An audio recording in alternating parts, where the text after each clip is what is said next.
This morning I was saying the morning prayers, starting with the Modeh Ani. Modeh Ani lefanecha, Melech Chai V'Kayam, shehechazata binishmati bechemla, Rabba Emunativ. Modeh Ani, I prayed, Some translate it admit.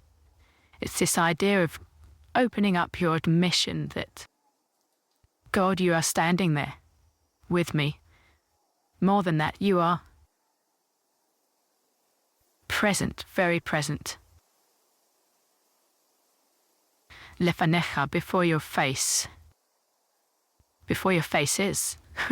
The idea of the Hebrew is just as your face is not just one face, it has many expressions to it. So stand before you, admitting you in all the trueness of the multiplicity of the way that your face visibly displays the reaction to what you are experiencing. It's really an interesting way to think of it, actually. That's really, never actually thought of it like that before. Experiencing, God is experiencing just as we are experiencing, and things move him. Before your face is, it's plural in the Hebrew. What is he experiencing today? Tune into where his heart is at with things that are going on in your life, in the world, in your family, and in your community. Tune into where he is with all that. What is his face displaying? Is it sad? Is it happy? Is it a mixture? Yeah, that's a really, really good question to ask. Exactly, that's the sentiment from which I'm speaking there about the face. Melech Chai V'Kayam, the King of life. And that life, Chai V'Kayam, that life, that word on the end of life there, we often say, don't we, we've talked about this, that we call it life that endures, that goes on and on. Yeah, we in different seasons, because often I go out and say that prayer outside, life that endures, and I just look at the trees around me, whether they have leaves on them, whether we're in the winter and there's no leaves. I know in a cyclical way that's going to come back and come back. And that phrase actually, Chai V'Kayam, is not in the Bible per se like that, but it comes from, it's written down in the Talmud anyway. David Melech Israel Chai V'Kayam. That's the phrase that's actually used in the Talmud. It's a phrase that was used to kind of welcome the new moon. It's coming out of a time when the Romans forbade Israel from doing this practice as part of their purging of Jewish identity campaign, starting with naming Jerusalem Elios Capitolina, basically the city to Jupiter, trying to blot out Israel by blotting out their practices. So there was a coded word that was used to the heralds of the new moon going out. They used to say, David Melech Yisrael Chai V'Kayam, David, king of Israel, lives and endures. And why David, you would say? Well, because of the perpetuality of David, built into the consciousness of the Jew there, of Israel. And that's why we get in Matthew, the genealogies of Matthew at the beginning has a 14 in there, 14 generations. It's fascinating. Google it. We won't go there now because we're trying to talk about some other thing we're going to go on to. But briefly, that sentiment comes through the genealogy in Matthew, that the Messiah, son of David, things wax, things wane. And the 14th day of the month is when the moon is just about to become full. It's the fullest expression of the moon's visibility. And that's what Matthew's saying. It's time for Messiah. And the genealogies are pointing towards Yeshua as that Messiah. The time has come. This is the guy. So there we go. That's just, but the perpetuality of King of life and life that endures, life that will come back even though you're feeling like life has gone. Even if you're in the middle of winter, you know that a cycle is underlying everything you experience. And life will return because God is the source. To be honest, we don't say God, do we? Yeah, that's the striking observation we made about this. I think it was in the winter, actually, when we met to say the Modeh Ani, and then we had a little recording, but it was completely random, and we're not going to share that recording because we went off talking about all sorts of things. But what came out of that for me, I was listening to it yesterday, and I told you to, did you? Yes, I did. Okay, that's because we wanted to talk about Modeh Ani again and just put a bit more flesh on the bones. The name of God isn't mentioned in this prayer. I think there's wisdom to that, even though it's maybe not, it's not deliberate wisdom on behalf of the writers of this prayer. But I noticed the absence of any name of God, and it's in a way the first thing we do when we wake up in the morning, Modeh Ani lefanech, Melech Chai V'Kayam, is admit God is there, but in a very practical sense that he is Melech, he's king of life, and life that is enduring, and life that has its cycles that, we can hold on to. And it's before a name. We don't wake up naming God. We don't wake up boxing in any sort of preconceived idea of him or understanding of him. We unhook ourselves from understanding, from boxing him in. We come open to however God is going to appear for us today, whatever name he is going to embody as we experience God. And remember, we said in many other conversations, God simply is life. The idea of this is a long conversation if I go here, but I want to be brief here, that God, I'm at Moses standing at the burning bush and the conversation there. Really don't want to go into the detail now, that's in other conversations, but very brief. You have known me as El Shaddai, a provider, really. That means big-breasted one. It's quite funny, isn't it, when you translate it?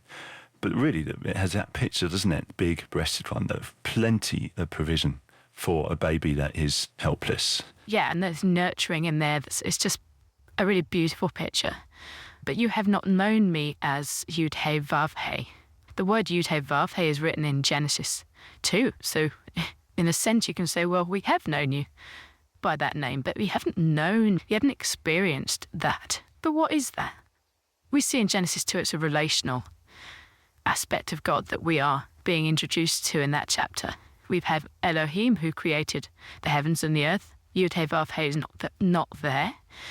But chapter 2, we're introduced to Yud-He Vav-He. But we haven't known that yet, and the children of Israel are going to know that part of God it's inextricably linked to redemption and God coming in and redeeming and restoring and bringing out of exile, returning the children of Israel to, first of all, him, ownership from Pharaoh to him, secondly, to Torah, to instructions that are going to then, number 3, feed into a life that is going to be lived, that it goes with the grain of the way God designed the world to be. And it's going to produce life in a land that is going to be a very practical, concretized outworking of this trajectory they've been on. Return to him, return to Torah, return to land. And the land is going to become an expression of life, and life the way God designed it. And we talked about this in another conversation, that it's a paradigm we really don't experience, and we have to trust in with blind faith, really, because the wisdom of God is so much higher. The wisdom in Torah, the wisdom in Torah, we've said, is all about ultimately describing a community of life, a community that is pumping with the lifeblood of the life that God designed us to live on earth. So just coming back to that, the idea of Yud He Vav He is these are 4 vowels that are very breathy. Yud, He, Vav, He. We're saying them as letters, but if you just read them as what they are, the vowels themselves, they're Ja, Fa. You know, it's Yud, He, Vav, He. It's this kind of in-out breath. And this is why I don't want to, I think that would go off, but in the Shema, Hear, O Israel, the Lord is your God, the Lord is one. The Lord, Yud He Vav He, is your God. Like this breathing, this actual life is your God. And there's so much in that is one. Mirror that in oneness. The Lord your God is one, so therefore, when your life is truly happening, it will look like oneness in community. That's what true life is about. We are not individuals. Well, that's going to feed into the ambition thing we really want to talk about. Exactly. That's a very, good link, actually. I didn't see that. The oneness, ambition, the vector is outwards, the vector is purposeful, rather than the idea of, we'll go there. Or, since we're on it, do we say it now? No, let's finish the Modeh Ani and then we'll go there. Okay. So, we're not saying the name of God in this prayer, because truly, I hadn't finished what I was saying. I said I wouldn't go off. Actually, it's quite important that you finish what you were saying. Yes, so Yud He Vav He at the burning bush, you've known him as provider. But then it's like a re-knowing of God. It's they're meeting God again. God is getting a new name, in a way. And just after he says, I am Yud He Vav He, it says, Ehyeh, Asher Ehyeh. I will be who I will be. It's the verb there for to be is in the imperfect. You only have 2 tenses. You don't have past, present and future like in English. You have imperfect and perfect. So imperfect is incomplete, but it is going somewhere. It is going to be complete. It has a destination, and that's how God is kind of named there. Yud He Vav He. Ehyeh, Asher, Ehyeh really is kind of within the same verb root, playing around with that idea. And it's kind of more or less agreed upon that the name of God comes from the verb to be. And I will be who I will be. What we were saying is that the absence of God's name in the Modeh Ani reminds me that God's not so interested in having a name. And when he gets to the burning bush, he's like, I don't know, what am I going to do here? How am I going to do this? That I really don't know how to name myself, really. I'm going to be what I'm going to be. I'm being that is going to be becoming for you in your journey. And a bit like the David parallel there, the life that endures, the life that is going to perpetually is underneath the surface continue in a cyclical way. This is the moment. This is your moment for my life within you, like springtime out of winter is going to emerge. It's always been there. Just it's been dormant. And that's all I'm saying, really. It's just here I am again. How am I supposed to name that? I don't know. I think I'm getting it okay. Yeah, that makes sense to me. Yeah. So let's go back to the Modeh Ani. Yes, that's... So, Chayam, Melech Chai V'Kayam, source. We call the king. We don't really understand king in these days as just a figurehead. But king of life. And life that is enduring, life that is cyclically going to come back no matter how you experience life. And also that, conversely, if you look at it, if you're in the middle of summer enjoying the leaves and the fruit, part of that reality is that is going to disappear. And I think we need to have that in mind when we think about the Chayam life of God that we were talking about there. Yeah, just a reminder that a bit like the cyclical walking throughout the year in Psalm 23 that is depicted there with the shepherd. He makes me lie down in green pastures. That is a picture of a very short window in around January, February, March time in Israel where there is green. And we see it when we go to Israel.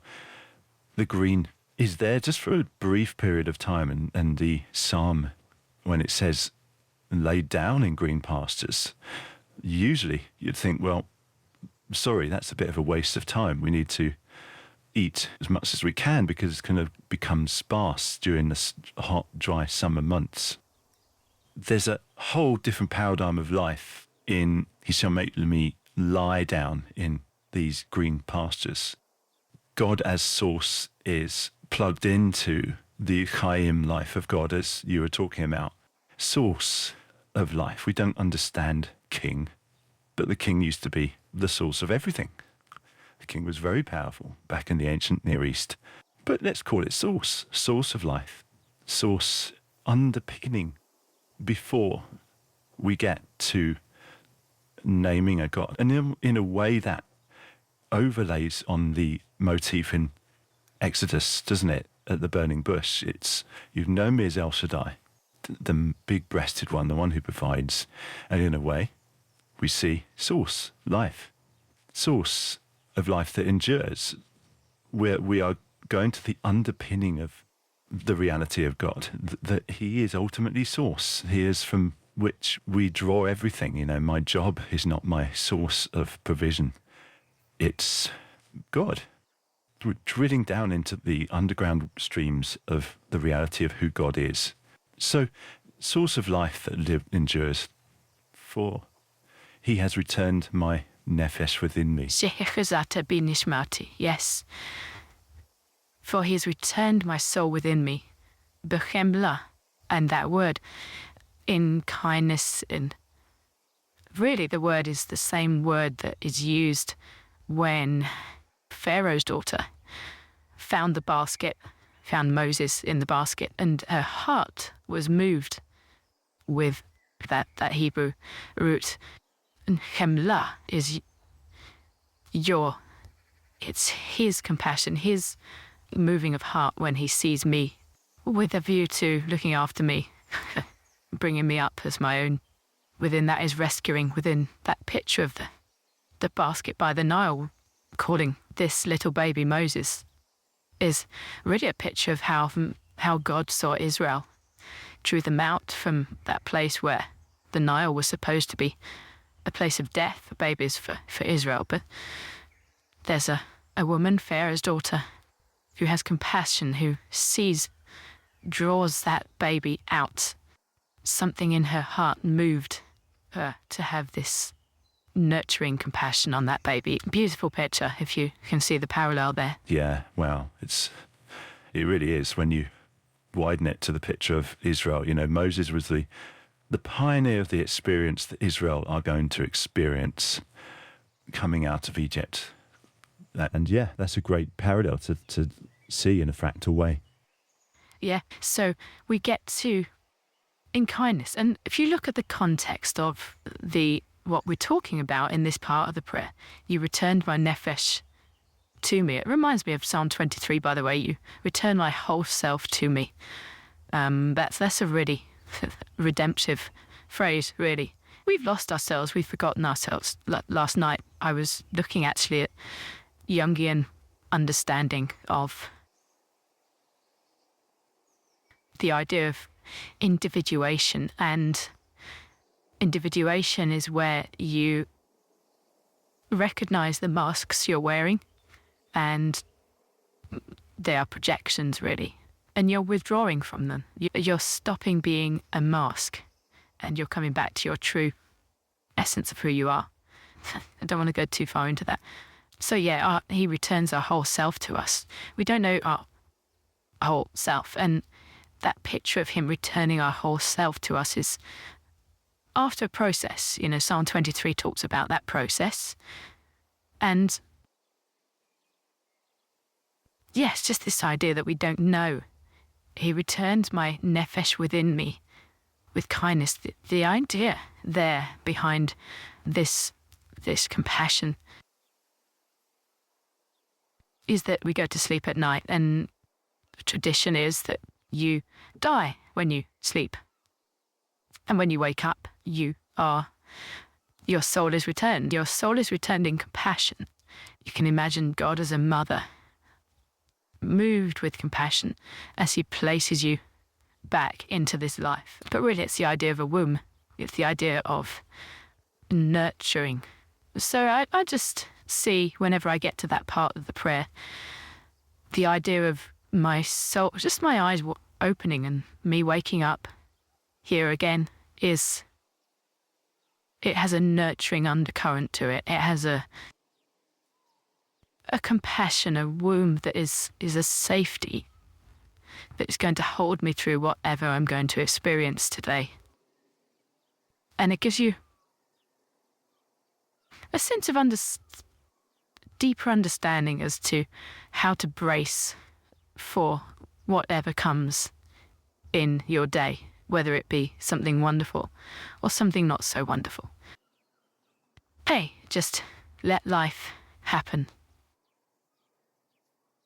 to you, to teach you, to train you, to eventually return your whole self to you through process. The whole self that you don't even know you are. So there we go. Rabbi Emunah, it's a lovely phrase at the end of that prayer that says, great is your faithfulness. Emunah techa. Emunah is,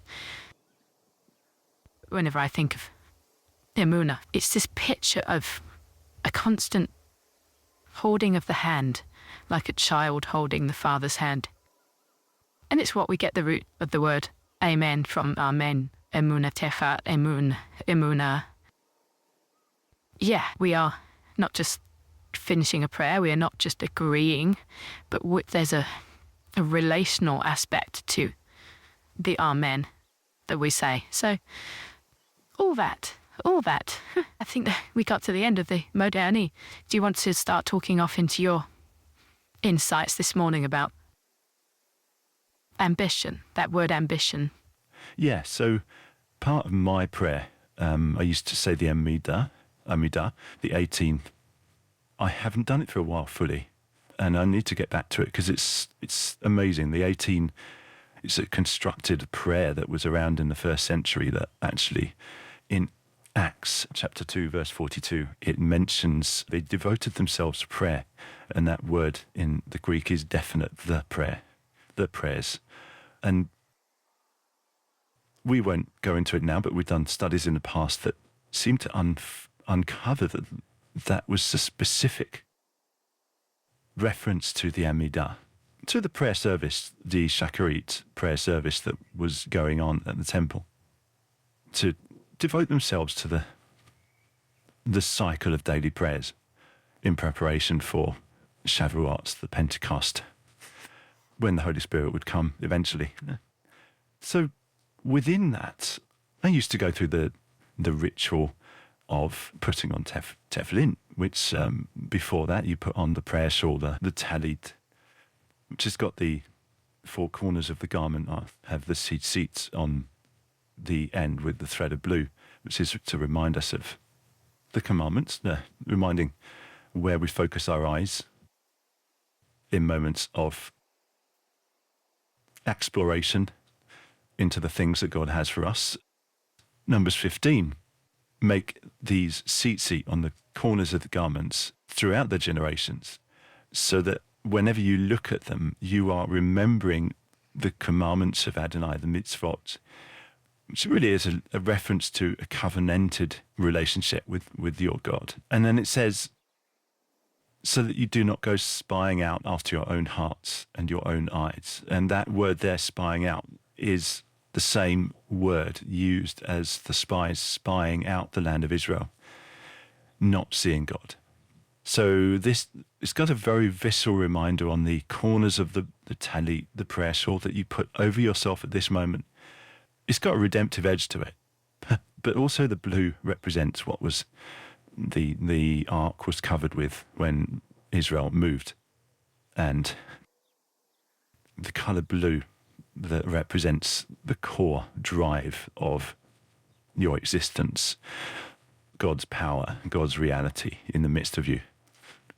All that. Wow, that was epic. Thank you. So what were you going to say about ambition? Well, so here we go. I just go into the woods and I just have a few moments of quiet, and I allow the Tallit of the environment that I've put myself in the woods to wrap itself around me, as it were. I kind of listen to the noise of the birds, listen to whatever noise there is around, and I let it disappear. And then I say, how precious is your kindness, O God. The sons of man take refuge in the shadow of your wings. Remembering that that's the picture of the Tallit, the wings, the shadow of your kanaf. It's this idea of something draped over you, the shadow over you. May there be sated from the abundance in your house. That's God's house over you at that moment. And there is abundance there. Abundance in nature really reflects the reality of God's house, God's kingdom, God's established order, design for creation. And we're so far from that in our economy, in the way we do life today. May there be sated from the abundance in your house, and may you cause them to drink from the stream of your delights. That's kind of like going back to the Melech Chai V'Kayam idea, that he is the source. The stream of your delights, from this positioning underneath the shadow of his wings with the Tallit. And then you say, for with you is the source of life. And then at that moment I pause and I say, there is no time. There is no ambition. There is only you. This morning, I just kept talking into, there is no ambition, no ambition, no ambition. I've just come through a few weeks of lots of ambitious things. So I was standing there with just repeating that phrase meditatively. There is no ambition. There is no ambition. That's what I'm doing right now as I'm looking out. There is no ambition. And it became very powerful. I can't describe what it does, but there's a sense of peace that comes on me when I say that. There is no ambition. And in a way, when you say there is no time, you enter into stop. Time isn't moving anymore. And then you imagine your life when time is not moving. You kind of enter into the endless now. There is no ambition. There is no ambition. What does that release in you? Yeah, I'm feeling it. Yeah, I understand that no ambition, for me, kind of lets me off the hook. Exactly. There's something about that helps you drill down into your drive, your core drive. And if it's anything else, apart from the place of no ambition, this is how I was concluding this morning, then it has death in it. Because that's ultimately what happened in the Garden of Eden. Ambition was something that the serpent, in a way, tempted Eve with. And it became death. And I just had a little look into the background of the word ambition. The original idea of ambition is from a Roman idea, similar to the idea of canvassing today to become a political leader. You go around houses, you big yourself up. There's a nice photo of you going around the city, walking around in a circular motion, around the city to feed your thirst for public office. In fact, we've run out of time this morning. We will come back to this because this is very important to really speak into properly. So come back for part 2.